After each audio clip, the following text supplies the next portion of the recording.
Good afternoon, everyone. Ma'am, good afternoon. How are you? We are fine, ma'am. I am also fine, बेटा. आज के session में आप लोगों को स्टोरी राइटिंग पढ़ना है ना? हाँ? Yes, ma'am. देखिए बेटा, कहानियां सुनना और पढ़ना सबको बहुत अच्छा लगता है ना? आप लोगों को भी तो अच्छा लगता होगा. Yes, ma'am. Yes, ma'am. क्योंकि बच्चे जब छोटे होते हैं तो अपनी दादी से, अपनी नानी से, अपनी मम्मी से कहानी सुनते ही हैं.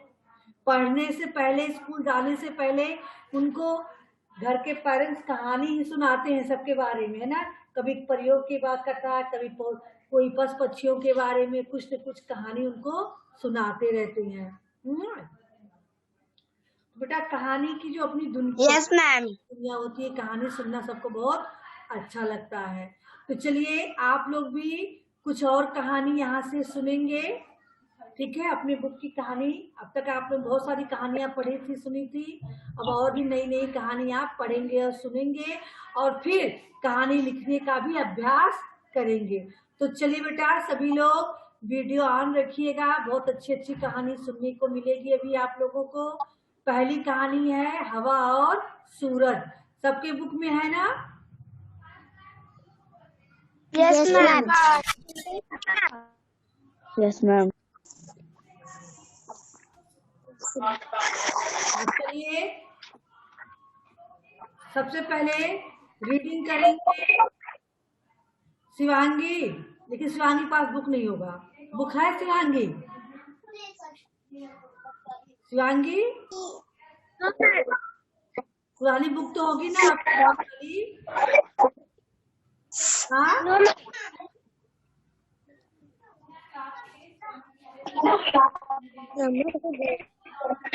फैंसी आप रीडिंग कीजिए.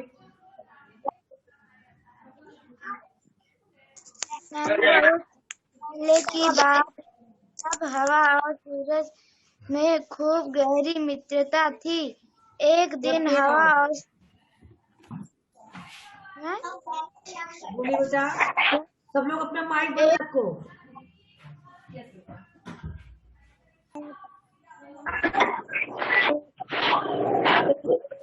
दिन हवा और सूरज विद्यार्थी जी, आपकी आवाज प्रॉपर नहीं आ रही बेटा. थोड़ा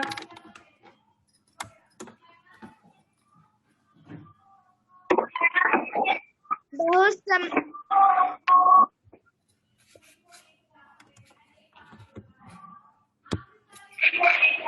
हाँ चलिए. बहुत हाँ, शुरू कीजिए. बहुत समय पहले की बात है, तब हवा और सूरज में खूब गहरी मित्रता थी. एक दिन हवा और सूरज में बहस छिड़ गई. हवा कह रही थी, मैं बड़ी हूँ. सूरज कह रहा था, मैं बड़ा हूँ. कौन फैसला करे कि दोनों में कौन बड़ा है? इतने में दोनों को दूर सड़क पर चलता हुआ एक राहगीर दिखाई दिया. अचानक सूरज के मन में एक बात आई. वह बोला, सुनो हवा, जो इस राहगीर का कुर्ता अच्छा बेटा, एक मिनट. अंकुर, राहगीर का मतलब क्या होता है अंकुर?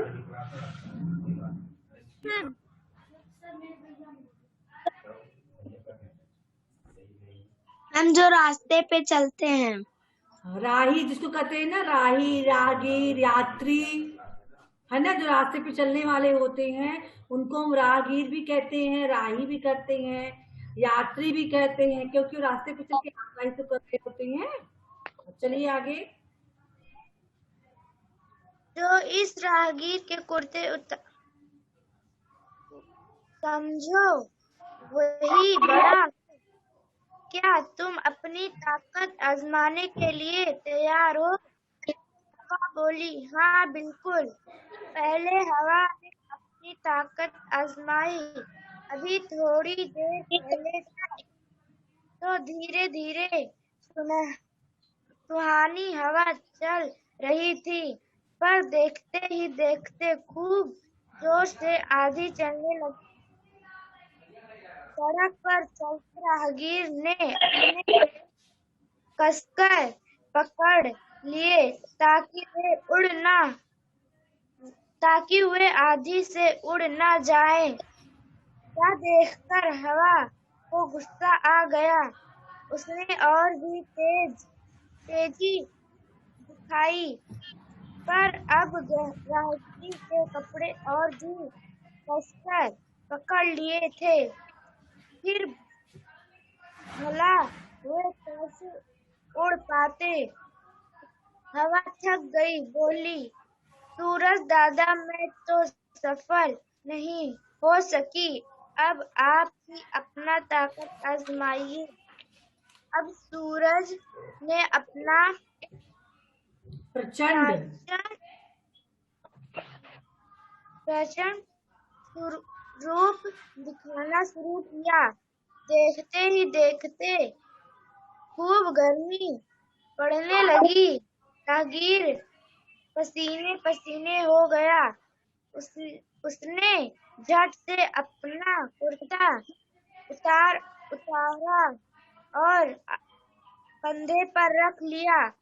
फिर उसी तरह आगे चल पड़ा।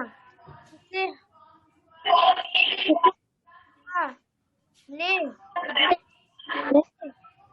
हवा ने भी देखा और सूरज ने भी। हवा बोली, आप आज मैं समझ गई, सूरज दादा आप ही बड़े। फिर हवा और सूरज दोनों एक साथ हंस दिए। उनके मन का मैल साफ हो गया था। अब दोनों की मित्रता और भी पक्की हो गई थी। चलिए बेटा, देखिए हवा और सूरज के बारे में। चलिए और देखते हैं हम। और भी तो स्टोरी है। Yes ma'am. हाँ, यस मैम। चालाक बंदर की है ना। मैम चालाक। हाँ, yes ma'am. Rishabh. Yes ma'am. हम किसी जंगल में एक बहुत बड़ा तालाब था जो 12 महीने पानी से भरा रहता था। जंगल के सभी जानवर इसी तालाब में पानी पीते थे। हाँ बेटा। इस तालाब में दुष्ट मगरमच्छ का एक जोड़ा रहता था, जो पानी पीने के लिए आए छोटे मोटे पशुओं को खींचकर पानी में ले जाता और अपनी भूख मिटाता था। तालाब के किनारे जामुन के पेड़ पर एक बंदर रहता था, जिसके साथ उनकी मित्रता थी। वह पेड़ की मीठी जामुन तोड़ कर उनको खिलाता था। एक बार मगरमच्छ की पत्नी की बंदर का हृदय खाने का हुई। उसने मगरमच्छ से प्रार्थना की, स्वामी बंदर का हृदय खाने की मेरी बड़ी इच्छा हो रही है। वह जामुन खाने से बहुत मीठा हो गया होगा। क्या आप मेरी यह इच्छा पूरी नहीं कर सकते? मगरमच्छ ने अपनी पत्नी को बहुत समझाया कि ऐसा मत सोचो, बंदर हमारा मित्र है। किंतु वह अपने हट पर अड़ी रही। अंत में मगरमच्छ ने बंदर को धोखे से तालाब में लाकर अपनी पत्नी को उसका हृदय खिला देने का निश्चय कर लिया। मगरमच्छ ने किनारे पर जाकर बंदर से को पुकारा और कहा कि आज तालाब में घूमने का बड़ा अच्छा मौसम है। तुम मेरी पीठ पर बैठकर तालाब में घूमने का आनंद लो। बंदर मगरमच्छ के बहकावे में आ गया और उसकी पीठ पर बैठकर तालाब में घूमने लगा। जब मगरमच्छ बंदर को लेकर तालाब के बीच में पहुंच गया तो बोला, मित्र, मेरी पत्नी की तुम्हारा हृदय खाने की इच्छा है, इसलिए मैं तुम्हें मारकर तुम्हारा हृदय निकालकर उसे खिलाना चाहता हूँ। बंदर बहुत चालाक था।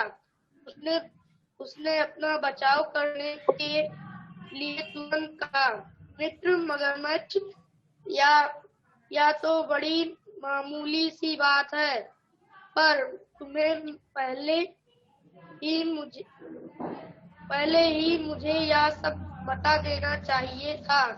मैं तो अपना हृदय पेड़ पर ही टांग आया हूँ। चलो उसे उतारकर तुम्हें दे देता हूँ। मगरमच्छ बंदर की बातों में आ गया। वह बंदर को वापस किनारे पर लाया और बोला, मित्र, जाओ और अपना हृदय लाकर मुझे दे दो। बंदर उछलकर पेड़ पर चढ़ गया और बोला, दुष्ट मगरमच्छ, आज से मेरी और तुम्हारी मित्रता समाप्त हुई। शिक्षा, धोखेबाज लोगों से कभी मित्रता नहीं करनी चाहिए। देखिए बेटा, दोनों स्टोरी बहुत ही अच्छी रही है ना? अच्छी थी स्टोरी दिव्या? Yes ma'am. आप इतना लेट क्यों आ रही हो बेटा? हाँ, 20 मिनट का क्लास कंप्लीट हो गया तो आप सेशन ज्वाइन कर रही हो। चलिए सभी लोग वीडियो ऑन रखिएगा, ठीक है? हाँ, तो चलिए, पहला स्टोरी आप लोगों ने हवा सूरज का पढ़ा, दूसरा चालाक बंदर का। कितनी अच्छी सी स्टोरी लिखा गया है, इसका जो है शब्द कितने अच्छे से हैं। तो आप लोगों को भी इसी तरह से कहानी लिखना है सोच सोच कर, ठीक है? तो देखिए बेटा, आप लोगों के किताब में चित्र बना हुआ है, आपको दिख रहा है? यस। हाँ, देखिए आपने क्या सीखा में नीचे दिए गए चित्रों को ध्यान से देखिए और दिए गए बिंदुओं के आधार पर कहानी को विस्तार से लिखिए। यह लिखा गया है ना सबके बुक में? यस। हाँ, तो आप देखिए ध्यान से, चित्र को आप देखिए, चित्र देखिए आप लोग ध्यान से। चित्र में आपको क्या दिख रहा है अंकुर? अंकुर आप बताएंगे। मैम, एक सितारे नीचे हाँ बेटा, एक शिकारी जमीन पे दाने रख के जाला बिछाया है और कबूतरे का झुंड वो खाने आ रहे हैं।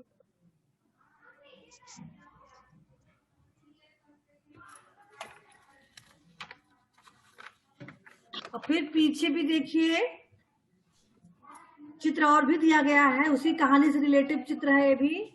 ध्यान देखिए मैम, देखिए आप लोग। मैम वो बर्ड, मैम वो जाल उठा के मैम उड़ते हुए चली गई अपने फ्रेंड चूहे के पास मैम। फिर उन लोगों ने उससे मदद मांगी और उसने पूरी जाल काट दी। चित्र को ध्यान से देख लिए। अब यहाँ संकेत बिंदु भी दिया गया है, किस संकेत से आपको कहानी लिखना है। महिमा, ध्यान दो, संकेत बिंदु है बहेलियों का जाल बिछाना, ठीक है? दूसरा संकेत है उड़ते हुए कबूतर। तीसरा संकेत है लोभी कबूतरों का जाल में फंसना। फिर है कबूतरों का मिलकर जाल को ले उड़ना, ठीक है? इसके बाद है उस जगह पहुंचना जहां कबूतरों के राजा का मित्र चूहा रहता है। देख रहे हो चित्र में दिखाया भी गया है आपको। फिर ये चूहों का जाल काटना और फिर कबूतरों का बाहर निकलना। कितने पॉइंट दिए गए हैं आप लोगों को, ठीक है? इन्हीं पॉइंट को ध्यान में रखते हुए आपको इस कहानी को बड़ा करके लिखना है। तो आप लोगों के समझ में आ रहा है कुछ? हाँ, यस कितने मैम। लोगों को समझ में आ रहा है इस कहानी को लिखने की कला? हैंड शो करेंगे क्योंकि हमें उसी पे डिस्कस करना है। अच्छा, अच्छी बात है, कई लोगों को समझ में आ गया है। अभी सबको समझ में आ जाएगा, जब एक दूसरे सभी लोग डिस्कस करोगे ना तो सबके समझ में आ जाएगा। चलिए सबसे पहले अंकुर डिस्कस करेंगे, क्योंकि आज का होमवर्क आपका यही मिलने वाला है, इसी कहानी को कंप्लीट करके भेजना है। तो हम सोचते हैं उससे पहले हम आपस में कर लें। तो चलिए अंकुर, पहले आप बताएंगे कहानी, शुरुआत कीजिए कहानी की। एक समय की बात है, एक एक चालाक शिकारी एक एक बार वह नहीं बेटा, ध्यान दीजिए। चलिए चलिए हम ही शुरुआत कर देते हैं। ऐसे आप चित्र को देखिए तो उसको पहले हम शुरुआत करेंगे तो बढ़िया शब्दों से करेंगे ना। जैसे हम चित्र देख रहे हैं, पॉइंट भी दे दिया गया है ना। एक बार की बात है, एक बहेलिया था, वह शिकार करने के लिए गया, है ना। उसने अपने जाल को बिछा दिया और दाना डाल दिया, है ना। वहां उस दाने की लालच में, दाना चुगने की लालच में कुछ कबूतर उड़ते हुए आए और वो दाना चुगने लगे, ठीक है। और फिर उसके शिकारी द्वारा फंसाए हुए, बिछाए हुए जाल में वो फंस गए, वो कबूतर। इसके बाद वो क्या करते हैं, उन्होंने मिल सोचा कि अब हम क्या करें, अब तो हम जाल में फंस चुके हैं, अब हम कैसे इस जाल से बाहर निकले। सभी कबूतरों ने मिलकर आपस में योजना बनाई कि चलो सभी लोग एक साथ अपने पंख के द्वारा उड़ान भरो और हम फिर जब जो है पहुंच जाए, यहाँ से पूरे जाल को लेकर ही उड़ चले। तो सभी कबूतर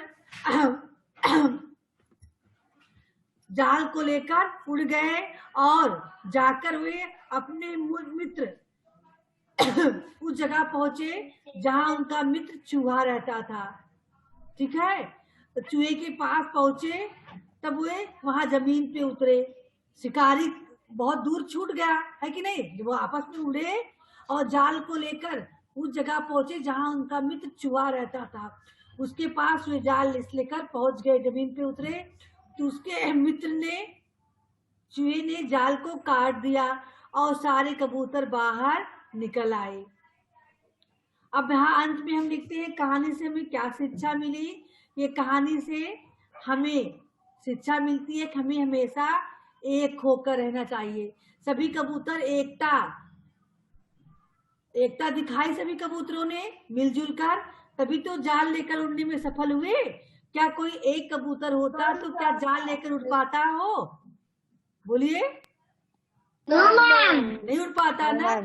लेकिन सभी ने एकता दिखाई, तो इस कहानी का शीर्षक होगा एकता में बल। क्या शीर्षक होगा? एकता में बल। और शिक्षा क्या मिलेगी इस कहानी से? हमें यह शिक्षा मिलती है कि हमें मिलजुल कर रहना चाहिए, ठीक है। तो अब तो आप ये कहानी को बना के लिखने जाएंगे, अब तो कोई आपको कठिनाई नहीं होनी चाहिए। नो मैम, हाँ नो मैम। हाँ, चलिए तो अब कहानी को सुनाएंगे। कौन सुनाएगा? शिवांगी सुनाएंगी कहानी। हाँ,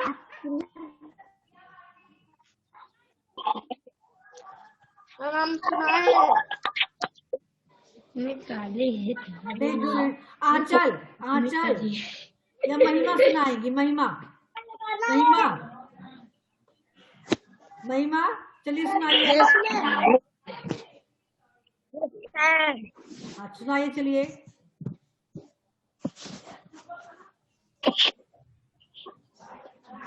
अभी हमने जो बताया वही तो सुनाना है आपको।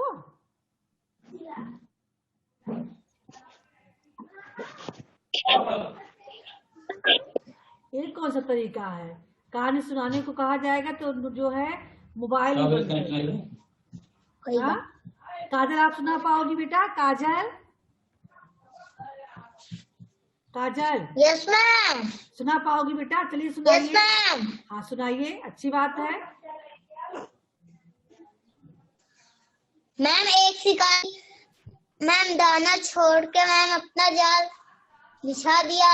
हाँ मैम सारे कबूतर देखे तो आके मैम उस जाल पर बैठ गए। मैम उसके बाद वो लोग उस जाल में फंस गए। फिर कबूतर ने सलाह की, चलो अपने चूहे मित्र के पास हम लोग जाल लेके उड़ चले। तो मैम जाल लेके उन लोग उड़ चले। मैम फिर उसके बाद आके अपने मित्र चूहे के पास आ गए। तो मैम उनका मित्र चूहा सारी जाल कुतर दी। मैम उन लोग आजाद हो गए। इस कहानी का शीर्षक क्या होगा बेटा? मैम एकता में बल। मैम एकता में बल। शिक्षा क्या मिली? मैम हमें मिलजुल के रहना चाहिए। हमें मिलजुल कर रहना चाहिए। चलिए बेटा, ऐसे ही अभी अब तो सबके समझ में आ गया। हमें मिलजुल कर रहना चाहिए। अंकुर बेटा आप मोबाइल सीधी करो, आप बिल्कुल उल्टे हो गए हो। हाँ। चलिए तो आप सभी लोग इसको कर ले जाओगे ना, कोई दिक्कत तो नहीं होगी किसी को? No ma'am. हाँ नो तो मैम। आज का होमवर्क यही है, आपको यही कहानी आज लिखकर भेजनी है। ठीक है दिव्या? यस। देखिए किसी का वीडियो बंद नहीं रहना चाहिए। जो लोग ज्वाइन हुए हो सब लोग वीडियो ऑन रखो। Yes ma'am. हाँ चलिए,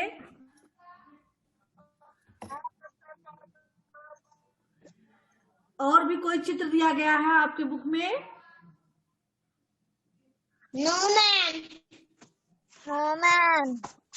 अच्छा एक ही दिया गया है इसका मतलब। हाँ मैम है। क्या है बेटा? मैम है। दूसरे मैम दो अभी और है। सुनिए कितने लोग है। कितने और भी सबके बुक में है? Yes ma'am. हाँ तो इसमें क्या है? Yes ma'am. चित्र में आप लोग देख रहे हो, नीचे गए चित्रों को ध्यान से यस देखिए और मैम। दिए गए बिंदुओं के आधार पर कहानी लिखिए। संकेत क्या दिया गया है? भयंकर गर्मी, है ना? क्या दिया गया? मैम आपकी आवाज नहीं आ रही है।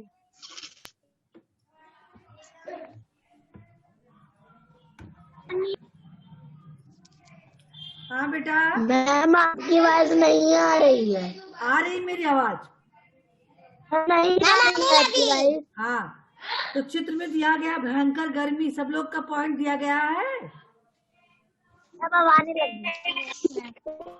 हरे चारे की कमी, रामू किसान की गाय का सूखा चारा न खाना, रामू का हरा चश्मा खरीदना, गाय को लगाना, गाय का सूखा चारा खाना, रामू का लोगों से लड़ना झगड़ना, पंडित जी की सीख, आंखों पर अच्छाई और प्यार का चश्मा पहनो, पड़ोसियों को अच्छा दिखना। यही तो है। हाँ यस मैम। अब देखिए आप लोग चित्र को ध्यान से देखिए, कुछ समझ में आ रहा है? No ma'am. नहीं आ रहा नो है ना? मैम। हाँ चलिए, मैम नहीं आ रहा समझ। हाँ चलिए हम बता रहे हैं। यस एक बार की मैम। बात है, भयंकर गर्मी पड़ रही थी। सुन रहे हो ना सभी लोग? Yes ma'am.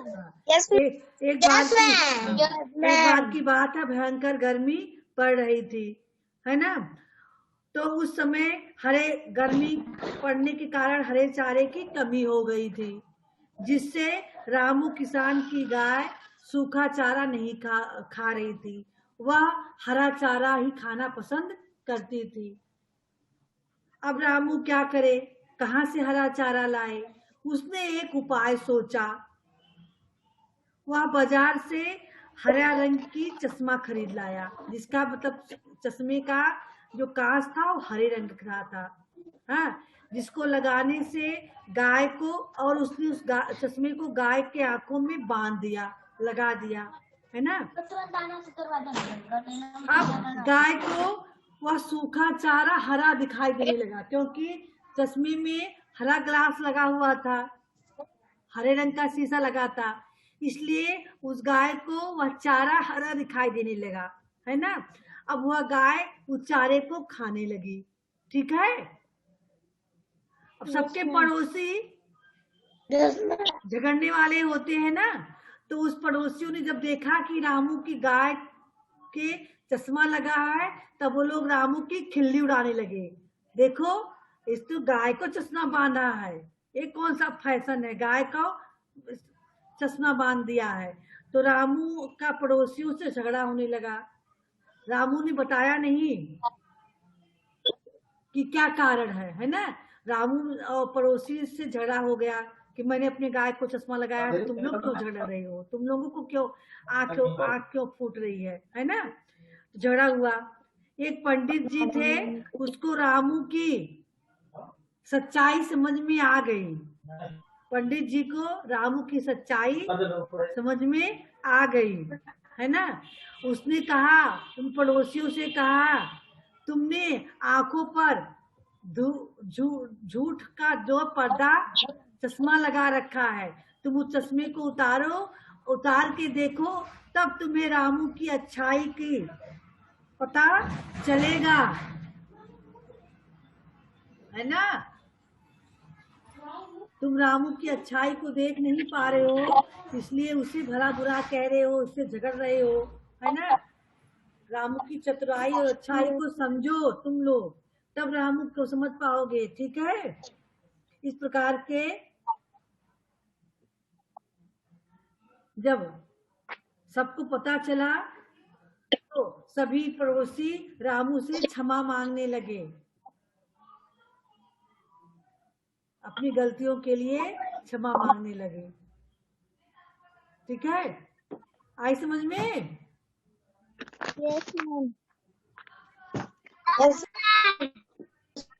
तो इसका शीर्षक क्या होगा,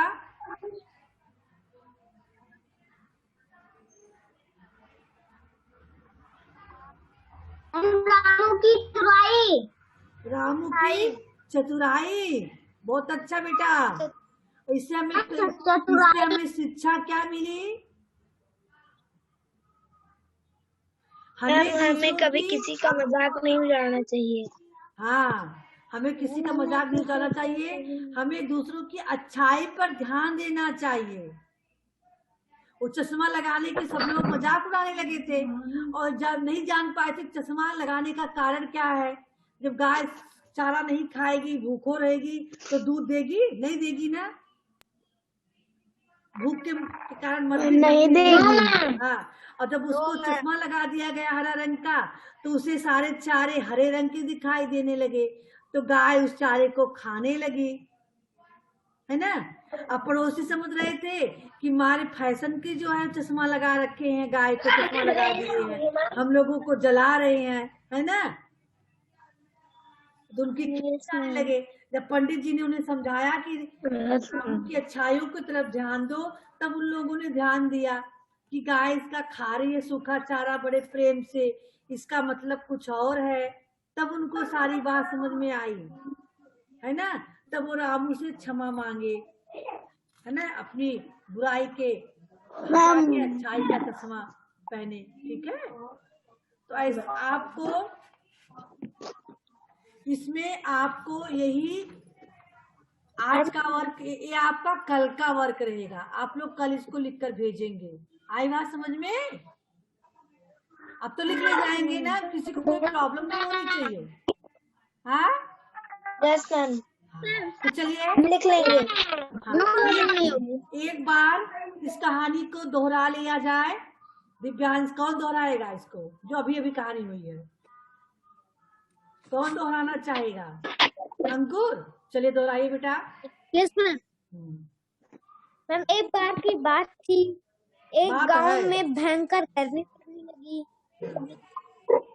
और एक रामू नाम का किसान था। मैम, उसकी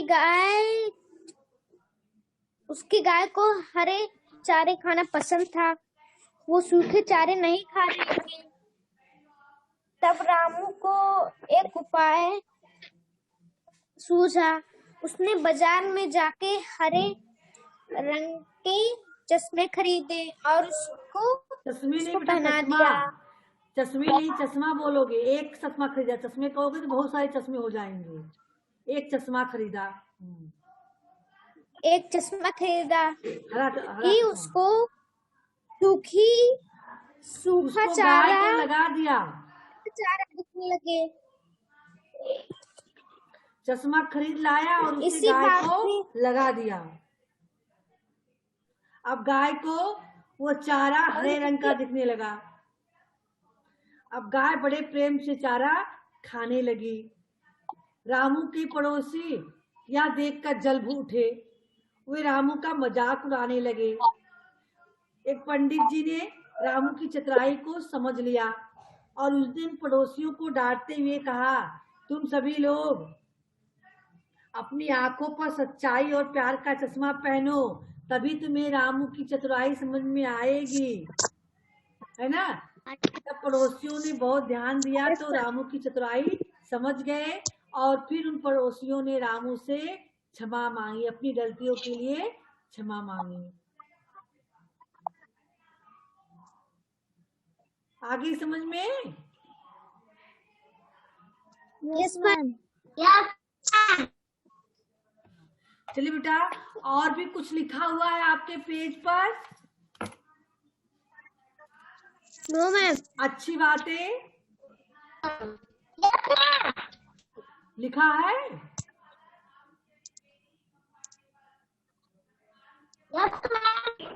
हाँ बेटा। No ma'am. किसी के बुक में नहीं लिखा है? इस पेज के पीछे मेरे में नहीं लिखा है।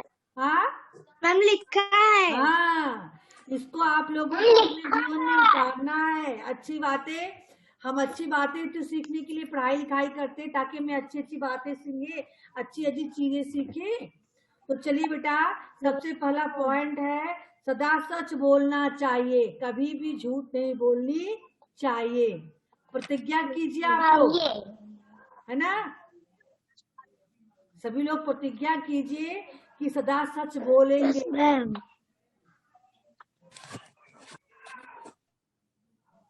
बोलिए, हम सदा सत्य बोलेंगे। लोग एक साथ, हम सदा हाँ। दूसरा प्रतिज्ञा कीजिए, बड़ों का आदर करेंगे। हम बड़ों का आदर करेंगे। हम बड़ों का आदर करेंगे। बड़ों का आदर करेंगे। चलिए अगला पॉइंट है, दैनिक कार्यों के लिए समय तालिका बनाना चाहिए। इसके लिए हम समझा रहे हैं आपको। इसमें आपको क्या करना है, दैनिक कार्य का मतलब होता है जो आप सुबह से लेकर शाम तक, यानी सुबह बेड से उठने के बाद से और शाम को अपने बिस्तर पर सोने से पहले जितना भी कार्य करते हो उसका आपको एक तालिका, समय सारणी बनाना चाहिए। जैसे आप पढ़ते हो, first period, second period, third period बना रहता है ना। ऐसी जब सुबह उठो, सुबह हम 4 बजे उठे, 4 बजे उठने के बाद फ्रेश हुए, जो भी काम करते हो उसको आप एक नोटबुक बनाओगे, इतने बजे से इतने बजे हमने यह किया, इतने बजे से इतने बजे हमने यह किया, उसको टाइमिंग बना लोगे, टाइमिंग सेट कर लोगे और फिर प्रतिदिन आपको उसी टाइम से सारे काम करने चाहिए। इतने बजे से उठ के ये काम करना टाइम टेबल बनाना काम करना है, इतने बजे तैयार होना है, इतने बजे नाश्ता करना है, इतने बजे स्कूल जाना है, स्कूल जाके स्कूल का टाइमिंग तो स्कूल में बना है, उसको आपको बनाना नहीं है। आप 8 बजे से 2 बजे तक 3 बजे तक आपका स्कूल चला, तो इतने देर आप स्कूल में रहे, तो उसको आपको कुछ करना ही नहीं है। उसके बाद फिर घर आओगे तो घर पे क्या क्या करना है, फिर उसका बनाओगे मीनू। ठीक है, चलिए ध्यान रखोगे लोग आज से इस बात का। Yes ma'am. हाँ चलिए, अगला पॉइंट है सुबह जल्दी उठना, रात को जल्दी सोना चाहिए। सुबह मॉर्निंग में आपको 4 बजे प्रातः उठना चाहिए। सूर्योदय से पहले उठो और मॉर्निंग में जल्दी सो, जल्दी जागो, है ना। सूरज के साथ जागो सो, आपने पढ़ा था ना। हाँ, तो आपको ध्यान देना है, सूरज के साथ जागो और सो। चलिए, अगला पॉइंट है अपने मित्र की सदा सहायता करनी चाहिए। तो आप अपने मित्र की हमेशा फ्रेंड की सहायता करो, ठीक है। Yes ma'am. आ गई समझ में। इस सारी बातों और पॉइंट पे आपको ध्यान देना है। दोगे ना आज से। हाँ, तो चलिए बेटा, अब आप लोग दैनिक तालिका बनाने का भी प्रयास करेंगे। पहले आप स्टोरी आज का लिख के भेजे, कल का होमवर्क करके भेज दें, उसके बाद दैनिक तालिका कैसे बनेगी उसको आप लोग राइट करेंगे, ठीक है। हम आप लोगों के नोटबुक पे दिखा देखना चाहेंगे।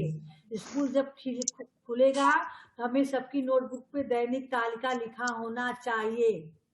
अब आप लोग दैनिक तालिका जब बनाओगे तो उसमें आप लोग की स्कूल की जो टाइमिंग थी पुरानी, उस टाइमिंग पे स्कूल जाने के बाद का टाइम, इतने बजे से इतने बजे तक स्कूल गए, ठीक है, वो आपका टाइमिंग रहेगा। उसके बाद जब घर पहुंचोगे तब की फिर टाइमिंग आप बनाओगे।